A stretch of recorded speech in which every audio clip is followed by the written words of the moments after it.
espacio fraterno para mirar un poco las lecturas de este domingo 14 de febrero. Siempre las madres bienvenidas a este espacio, nuestro abrazo y bendición, y a todos los amigos de las monjas que las siguen a través de esta página. Unas lecturas muy hermosas este domingo, muy hermosas sabiendo que hay una mirada que hay que hacerle en profundidad. ¿Cuál es la belleza de la palabra? La belleza de la palabra de Dios y la alegría que nos entrega la palabra de Dios, como decíamos el domingo pasado, es que es una palabra que comunica vida en abundancia. No son textos para leerlos como se leen los cuentos de hadas, en aquella vez o alguna vez, esto pasó en el pasado, esto ocurrió ayer, no, sino que son unos textos que nos traen el ayer hacia hoy con toda la fuerza, la gracia, la bendición, la cercanía, el coloquio, la amistad del Señor que pasa en medio de nosotros y nos bendice. Bien, la invitación siempre para que busquen la palabra, la puedan meditar, la oren en forma personal. Voy a tomar como texto central hoy para mirar un poco todo el espíritu litúrgico de la palabra de hoy, el primer texto del Levítico, que es un texto realmente muy fuerte, y es que el Señor dijo a Moisés y a Aarón: cuando alguno tenga una inflamación, una erupción o una mancha en la piel y se le convierta en lepra, lo llevarán ante el sacerdote Aarón o cualquiera de sus hijos sacerdotes. Se trata de un leproso y es impuro. El sacerdote lo declarará impuro de lepra. El que haya sido declarado enfermo de lepra andará de luto y despeinado, embozado y gritando: impuro, impuro.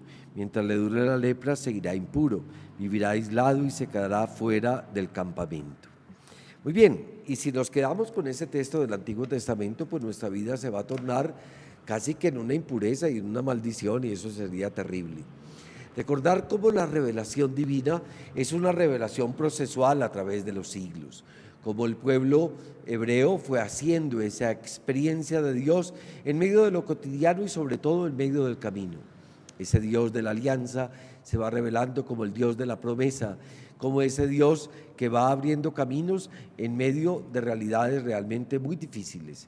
Ese Dios que va a mostrar también un rostro paterno, un rostro creador. Sin embargo, este texto del Levítico nos va a recordar esas leyes judías que nos pueden parecer a nosotros realmente aterradoras. De ahí la importancia de recordar cómo en la Biblia nosotros no podemos leer el Antiguo Testamento, como yo lo acabo de hacer, sin estar iluminados con todo lo que viene en el Nuevo Testamento. ¿Qué es lo que vino en el Nuevo Testamento? Pues se llama el culmen de la alianza, el culmen de la promesa, el culmen de la revelación. Juan de la Cruz lo va a decir perfectamente en el libro de su vida, y es que el Padre nos dio a su Hijo, y en su Hijo nos lo dijo absolutamente todo. En Jesús está la nueva ley, en Jesús está el rostro perfecto de Dios, en Jesús está la compasión, la misericordia. Es a partir de esa luz de Jesús, muerto y resucitado, que nosotros podemos iluminar todo el Antiguo Testamento. El problema es que tomamos textos sin el contexto del Nuevo Testamento y eso resulta fatal.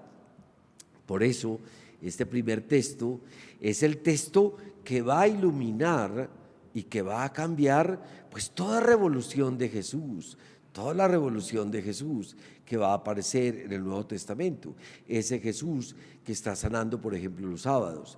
Ese Jesús que va a tocar a un leproso que era considerado maldito, que vivían aparte, quien lo tocara era una maldición. Tantas leyes de la impureza judía que estaba destruyendo a la gente de la gracia y de la compasión, de la misericordia y de la vida, de la salud divina, y que en Jesús se va a instaurar un hoy, una presencia absolutamente nueva y bienhechora para cada uno de nosotros.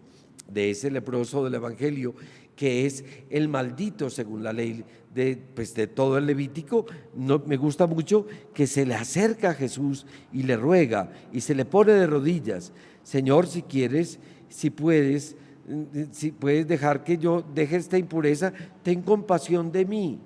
y Jesús lo tocó. Tocar a un leproso significaba que esa impureza me entraba a mí. No, Jesús lo tocó, significando que no es la impureza mía que va a dejar impuro a Jesús, sino que su pureza, su amor, su bendición, la que me purifica, la que me bendice, la que me sana, la que me trae a mí la vida en abundancia.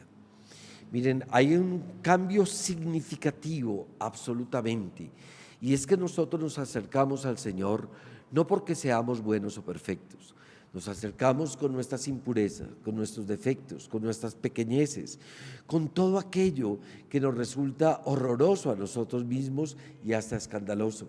Pero vamos con esa osadía que nos da el mismo Espíritu de Dios, que nos impulsa a acercarnos a la fuente de la salvación y a la verdad que es Jesucristo, porque sabemos que su querer, si quiero, queda salvo.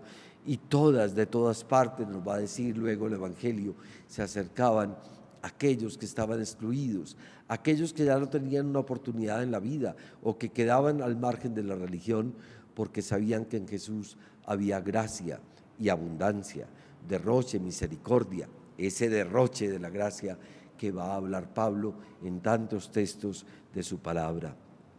Y Pablo, en toda esa carta a los Corintios, nos va a regalar con una gran delicadeza, que todo sea para dar santificación al Señor, buscando no mi propio provecho, sino la gloria y la bendición del Señor. No hagan nada que ofenda ni a judíos, ni a griegos, ni a la iglesia. Que nuestra vida toda, nosotros como cristianos, sea una vida que genere reconciliación, que antoje de la misericordia, que antoje de la salvación, que no sea una vida a través de tu forma de vivir que excluya al otro, que daña al otro, que ofenda al otro. El otro es necesitado como tú y yo de esa gracia del Señor. Y todos reconozcamos hoy nuestra propia lepra. Cada uno tiene que hacer un examen personal y humilde y saber que ante el Señor hay vida, hay salud, hay bendición para cada uno de nosotros. Y que nuestra vida sea un canto de gloria para bendecir al Señor, porque recordemos que la gloria del Señor es siempre la vida del hombre.